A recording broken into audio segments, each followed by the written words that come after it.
Hello everyone, it is your lovely host the Gaming Weasel, and in today's video I will be explaining the new shield gaining changes coming in the Abyss of Dagath update coming October 18th, and basically this video is gonna allow you to get yourself.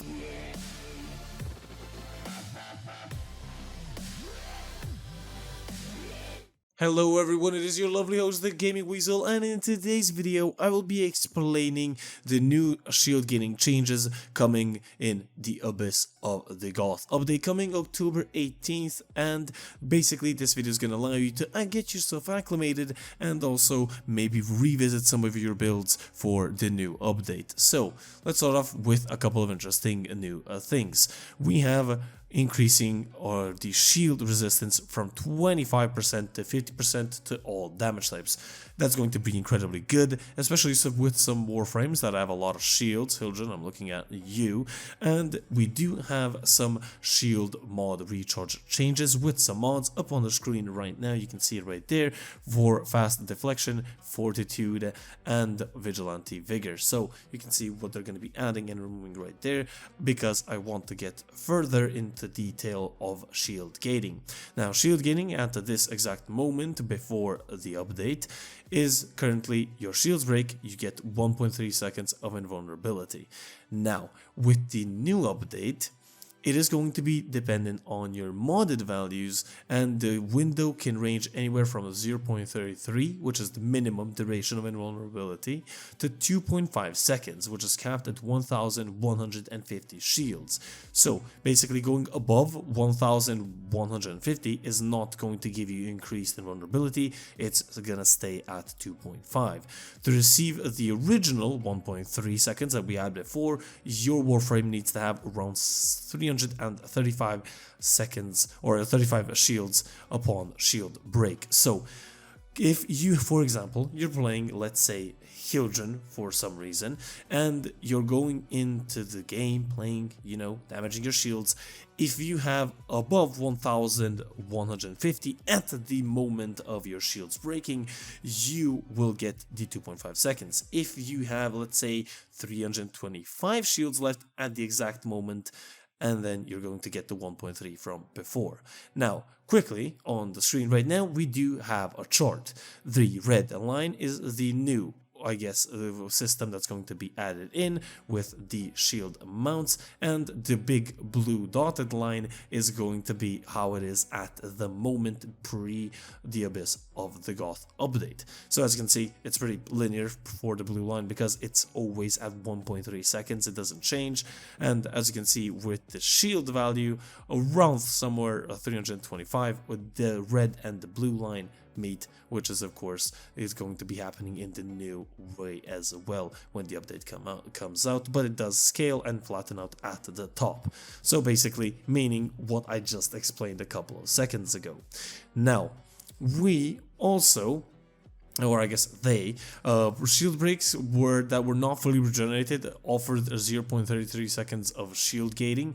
Now, partially depleted shields will be treated with the same scaling outlined above. For example, if you have 1200 shields and the exact moment they were broken at 350, you're going to get around 1.3 seconds. So basically, it's all dependent on the current shields that you have at the moment of breakage. So that is basically what the thing is going to be like when the new update comes out.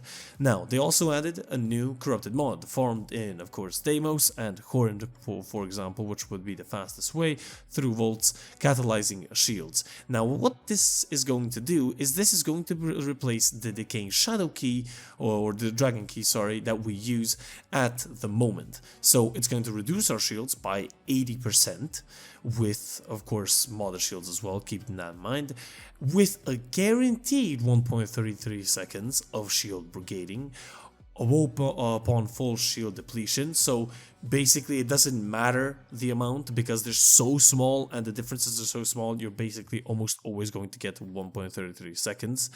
And regardless of what they are, as I said, the shield values, so it can range from 0.33, and as you can see on the screen right now, they have an example, and basically meaning same thing as before, but the max and the lower gate are sort of changed up a little bit. It's not 2.5, and it doesn't matter your shield values as well. So that is incredibly cool. Now, the Decaying Shadow, or the Decaying Dragon, keep calling it Shadow, I don't know why.